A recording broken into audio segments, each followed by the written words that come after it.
সুপ্রিয় শিক্ষার্থী বন্ধুরা, দ্বিপদী বিস্তৃতি তৃতীয় ক্লাসে আজকে স্বাগতম। আজকে তোমাদের শেখাবো কিভাবে ফ্যাক্টোরিয়াল ব্যবহার করে দ্বিপদী বিস্তৃতি করতে হয়। তো আজকে আমরা আগে দেখব ফ্যাক্টোরিয়াল কি। ফ্যাক্টোরিয়াল হচ্ছে 5 ফ্যাক্টোরিয়াল। এটাকে বাংলা আসলে কি লেখা যায়?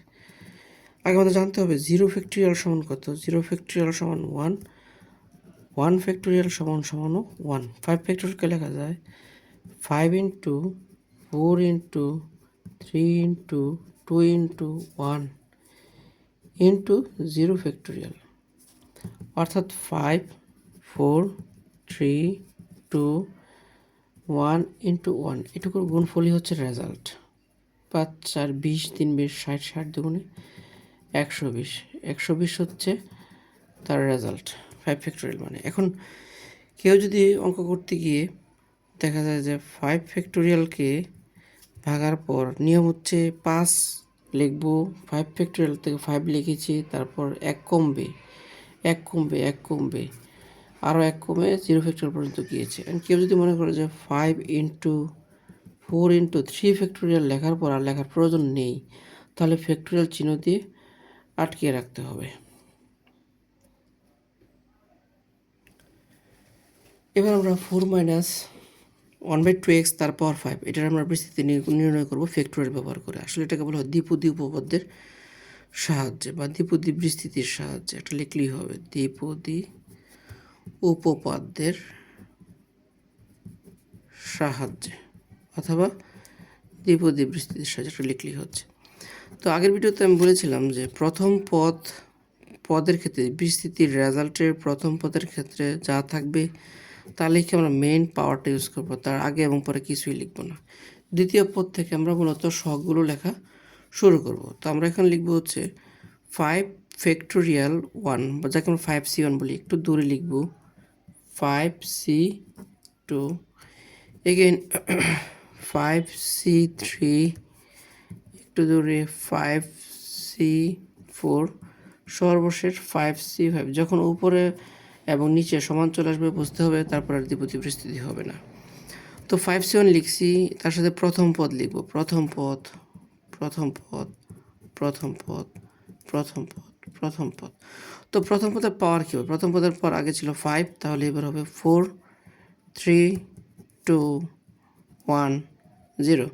আর দ্বিতীয় পদ লিখবো এবার আমরা, দ্বিতীয় পদ মাইনাসের 1/2x, মাইনাসের 1/2x, মাইনাসের 1/2x, মাইনাসের 1/2x, মাইনাস 1/2x। এখন একটা বিষয়, এখন আমরা পাওয়ার ইউজ করব। দ্বিতীয় পদের ক্ষেত্রে প্রথম পদের ক্ষেত্রে প্রথম দ্বিপদী বিস্তৃতিতে প্রথম পদ যেখানে আছে সেখানে হচ্ছে তৃতীয় পদ লিখে পাওয়ার 0 লিখব, কিন্তু যেখানে 0 মান 1 তাই আমরা এখানে স্কিপ করেছি, তৃতীয় পদ থেকে শুরু করব। তাহলে দ্বিতীয় পদ হচ্ছে 0 থেকে সর্বোচ্চ পদ পাওয়ার পর্যন্ত। 0 তো প্রথম পদে ছিল, লেখা হয়নি। তৃতীয় পদে তাহলে 1, তারপর 2, 3, 4, 5। তো এখানে 4 টু দি পাওয়ার 5 হচ্ছে 1024। 5c1 নিচে যদি 1 থাকে মনে রাখবে এটা 5 হয়। 4 টু দি পাওয়ার 4 হচ্ছে 256, পাওয়ার 1, তাহলে বিজোড় মাইনাস ব্যাক করবে, মাইনাস থেকেই যাবে, এটাই থাকতেছে 5c2। এটা আমরা ক্যালকুলেটার ব্যবহার করবো। 5c2 ব্যাখ্যা আছে, আমরা শিখবো সামনে কোনো অঙ্কে। কিন্তু এখানে এইসব যখন উপরের সংখ্যা দেওয়া থাকবে, নিচে যা সংখ্যা দেওয়া থাকবে, তাহলে মেন অঙ্কের মধ্যে সিকিউ প্রশ্নের মধ্যে এটাকে আলাদা আলাদা করে ভেঙে দেখানোর কোনো প্রয়োজন নেই। সময় সেভ করার জন্য আমরা ক্যালকুলেটার ইউজ করবো। 5c2, 5 শিফট ভাগ 2 হচ্ছে 10, তাহলে আমরা 5c2 বদলে লিখতে পারতেছি 10। 4 কিউব 64, মাইনাসের উপরে স্কোয়ার আছে বাইরে, তাহলে সেটা প্লাস হয়ে যাবে। আর 2 স্কোয়ার হচ্ছে 4x স্কোয়ার। এগেন 5c3, আমরা দেখি 5c3 কত হয়। 5c3 হচ্ছে 10, এটাও 10। 4 স্কোয়ার, 4 স্কোয়ার হচ্ছে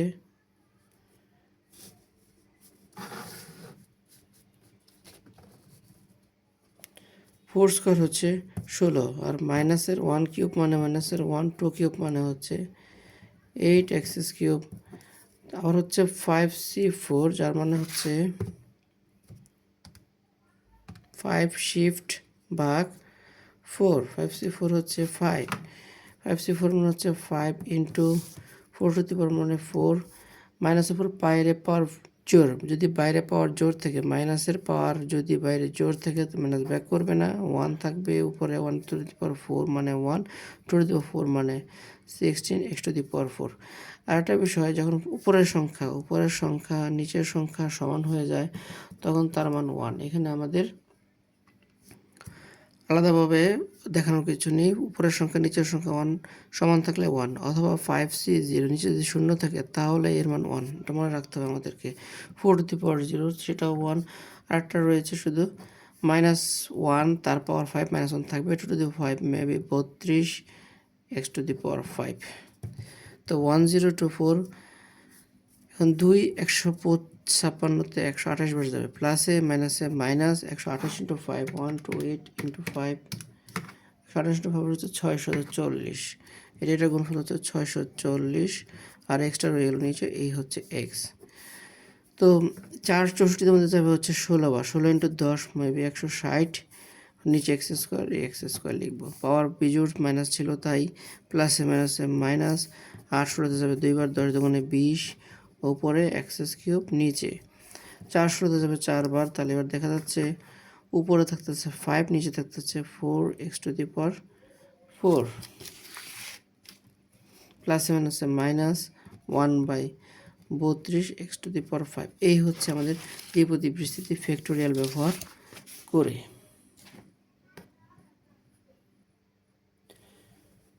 এবার আমরা 10.2 অনুশীলনীর 6 নম্বর প্রশ্নের সমাধান করব। 6 নম্বর প্রশ্নে দেওয়া আছে দ্বিপদী রাশিটা হচ্ছে p - ½ x বা তার পাওয়ার 6 সমান r - 96x প্লাস sx²। এই বিস্তৃতিটা আমাদের দেওয়া রয়েছে।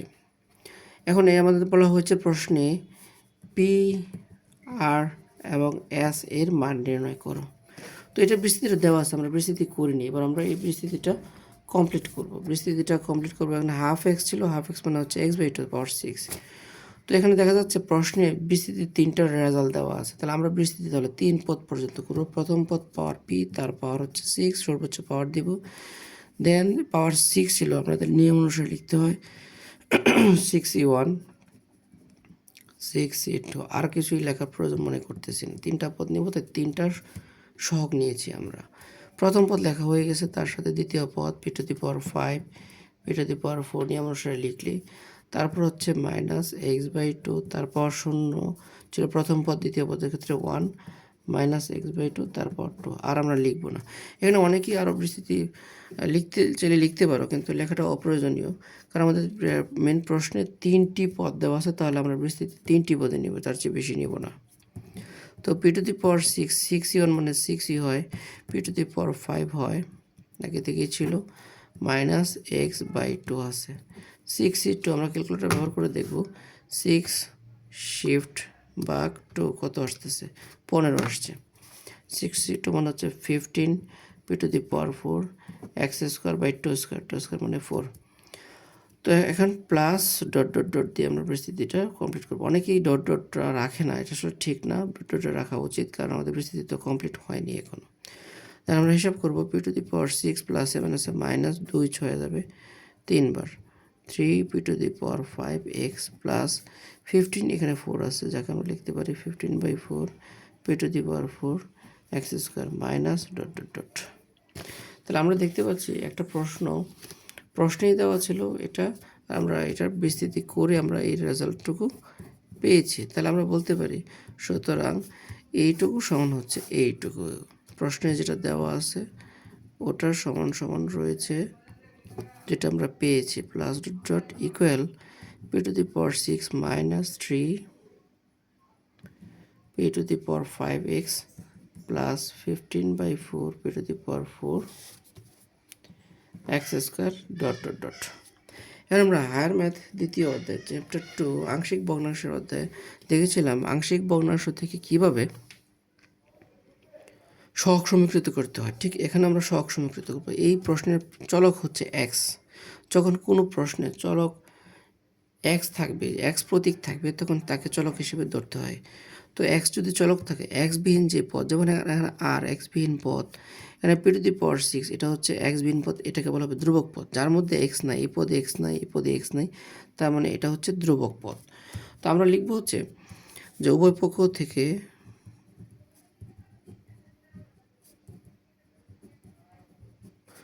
উভয় পক্ষ থেকে ধ্রুবক পদ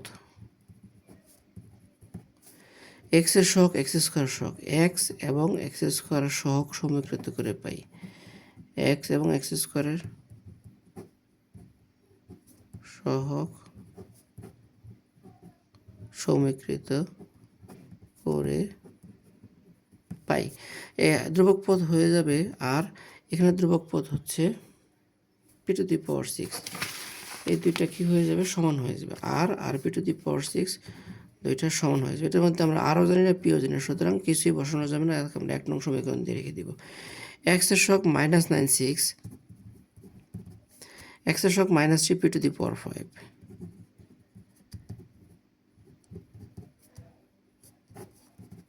এখানে পি টু দি পাওয়ার 5 থাকবে, এই পাশে -96 ছিল লিখলাম, -3 এখানে গুণ ছিল, এটা এই পাশে নিয়ে আসলে -3 ভাগ হয়ে যাবে।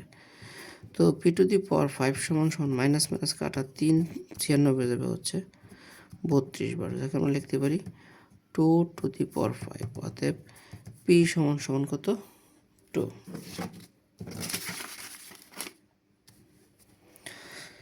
তারপর পির মান 2 1 নঙে বসিয়ে দিতে পারো। 1 নঙে যদি আমরা বসিয়ে দিই, এখানে ছিল আর সমান পি টু দি পাওয়ার 6, যাকে আমরা বলবো 2 টু দি পাওয়ার 6। কত হবে 2 টু দি পাওয়ার 6 মানে হচ্ছে 64। তাহলে আর মানটাও চলে আসছে। আমাদের কিন্তু রয়ে গেল কি এস এর মানটা রয়ে গেছে। এখানে এক্স স্কোয়ার সহগ হচ্ছে এস, তো এক্স স্কোয়ার সহগ এস লিখলাম। এখানে এক্স স্কোয়ার সহগ হচ্ছে 15/4 P to the power 4, 15/4 into P মানে কত 2, পি মানে হচ্ছে 2 টু দি পাওয়ার 4, তাহলে 15/4 টু দি পাওয়ার 4 আমি 16, 4 ষোলোতে যাবে 4 বার, তো 15 ইন্টু 4 মানে হচ্ছে 60। তাহলে আমাদের এটা একটা উত্তর, পির মান 2 এটা একটা উত্তর, আর মান আসছে 64, এটা হচ্ছে আরেকটা উত্তর। তো ক্লাসটি কেমন লেগেছে তোমরা কমেন্টস করে জানিয়ে দিতে পারো। ধন্যবাদ সকলকে।